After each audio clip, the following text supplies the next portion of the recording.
In a quiet village, there lived a woman named Clara. She was in her early 30s, and from the outside, her life seemed ordinary.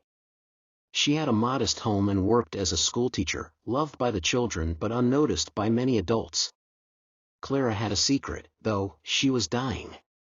Diagnosed with a rare, aggressive form of cancer, the doctors gave her only a few months to live.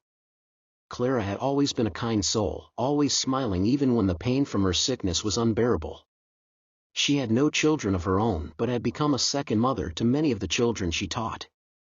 She poured love into her work, always encouraging the kids to dream big and live their lives fully. But in her own heart, she was desperately wishing for more time, a little more time to share with those she loved. One rainy afternoon, while lying in bed, Clara heard a soft knock on her door. It was strange, she hadn't been expecting anyone. When she opened it, she found a young girl standing there, drenched and shivering. The girl was no older than 10, with large brown eyes and an expression that seemed too serious for her age. "I heard you were sick," the girl said quietly. "I know a secret that could help you." Clara, barely able to stand, invited the girl inside. As she warmed up by the fire, Clara asked, "What secret do you mean?" The girl smiled faintly and said, "I know where you can find a miracle."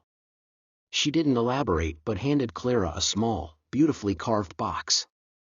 "Open this when you're alone," she instructed, before walking out of the house as suddenly as she had arrived. Confused but intrigued, Clara waited until nightfall. She sat alone in her room, staring at the box. It was delicate, glowing faintly as if holding something precious. She opened it slowly and found a single, withered rose inside. Beside it was a note that simply read, "Time is your greatest gift. Don't let it slip away." Tears welled up in Clara's eyes as she wondered what the note meant. But before she could think further, a sharp pain in her chest made her gasp. She had become used to these pains, but tonight, they were worse. It was then she heard a whisper, faint but clear, "You have one wish. Use it wisely." Clara closed her eyes, holding the rose tightly. She thought of all the children she had taught over the years, the lives she had touched. She thought of the dreams she would never see fulfilled, the love she would never get to express. She thought of her parents, who had already passed, and how much she wished they could have seen her live a full life. She whispered through tears, "I wish for more time. Just a little more time." The next morning, Clara woke up feeling different, lighter, as if the weight that had burdened her for so long had been lifted. Her pain had subsided, and for the first time in months, she felt well enough to get out of bed. As she walked into the kitchen, she saw something she could never have imagined. The rose, which had been withered, now bloomed, vibrant and full of life, as if it were in the prime of its beauty. Days passed, and Clara's health improved drastically. She went back to teaching, feeling stronger every day. Her skin glowed with vitality, and her eyes, once clouded with pain, sparkled with life. But something else was changing too. Time itself seemed to stretch. Days felt like weeks, and months like years. She started receiving letters from her former students, some of them who had grown up and become successful.